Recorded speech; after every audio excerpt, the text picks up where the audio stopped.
Welcome back, Fantasy Fiction Fanatics. It's great to see you again, and I hope you're doing well. Today, I just wanted to talk to you guys about my 5 favorite fantasy books that came out in 2022. I just want to share them with you and see what you guys had for your favorites this past year, and if any of these are on that favorites list. Plus, if you haven't heard of these before, I definitely recommend all 5 of these. Definitely go check them out if you haven't heard of them or haven't read them. The first one, and my most favorite for the whole of last year, was Legends and Lattes by Travis Baldree.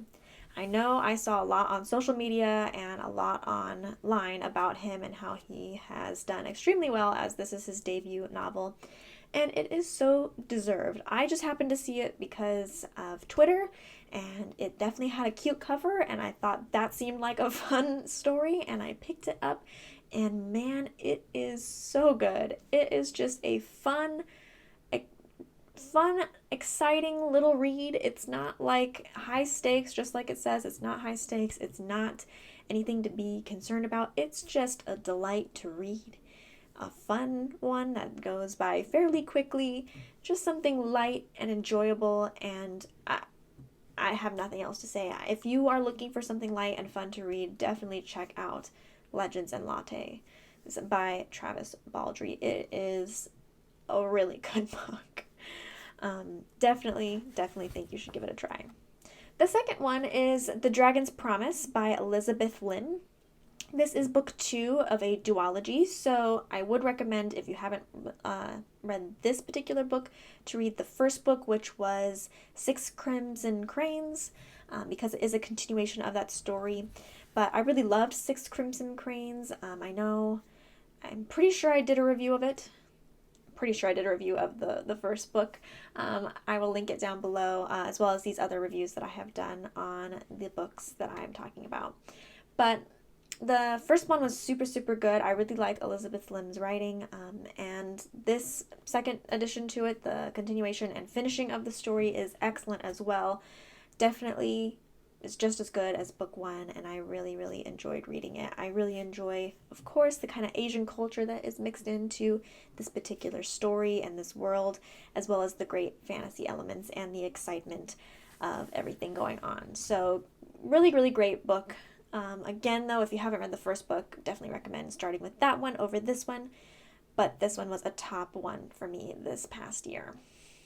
The third one is probably no surprise to you guys if you guys know that I love the Mercy Thompson series, and a new one came out this past year called Soul Taken, and this series is by Patricia Briggs.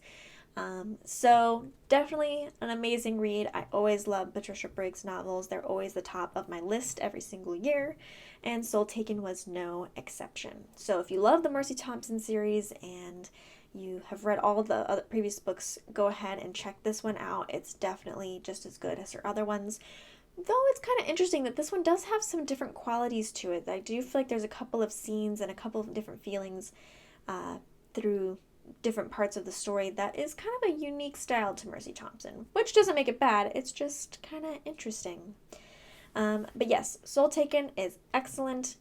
Again, this is one, though, I would say start with the first book if you haven't read any of the series, and work your way up to this one because it is chronological in order. Number 4 is The Girl Who Fell Beneath the Sea by Axio. She has read written a couple other books, but I have never read anything by her until this book. It is just a nice, sweet romance. It's supposed to be a young adult novel, I believe, but I just really enjoyed it. I felt like, even though it was meant to be a romance, that it wasn't overly focused on the romance. It has a really good, solid fantasy story behind it. Again, this also has the Asian culture mixed into the world and to everything kind of going on, which I really enjoyed that aspect of it. I definitely really like Asian culture, and I find those different aspects really unique. It also had a lot of mythology built into this story, which I really love mythology, as many of you may know as well.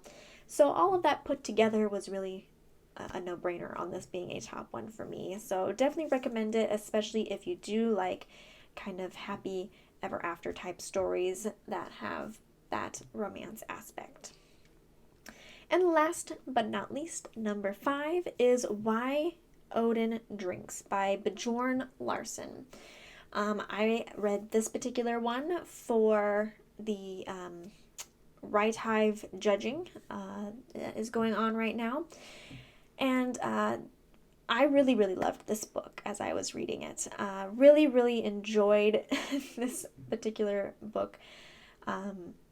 I really like mythology again, and this is basically about mythology. It's a comedic retelling of some of the myths and some of the things going on in Norse mythology, specifically how Odin becomes the father of, or the all-father of the gods. And it is hilarious. So if you like comedy and parody type stuff, this will be right up your alley. And if you like mythology, again, another reason for it to be up your alley. It's really funny. It's great.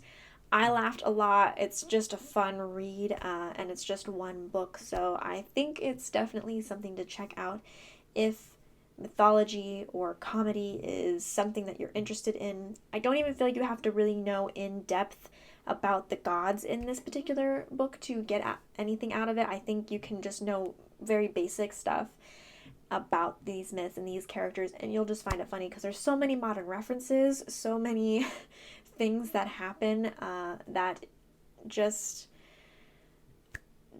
are fun. The narration is so fun, and if you do know things about mythology, then this will just be that'll be icing on the cake in the fact that you'll get even more of the humor and more of the things happening. So anyway, I just wanted to say those are my 5 top ones. I've done reviews on all of them, at least on the blog, and some here on the channel. So I will go ahead and link those links down below if you want to know a little bit more about my actual thoughts, feelings on each specific book.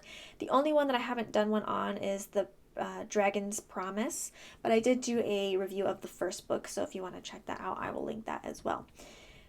So yes, share your top 5 books with me. I would love to hear about them, and if you've read any of these, I'd love to hear your opinions on them and if they made it up into your top ones, or if for whatever reason you didn't like them, please share that with me too. I'd love just to hear your thoughts and opinions on everything. Alright, I guess that's it for me today, and I will talk to you guys later. Bye.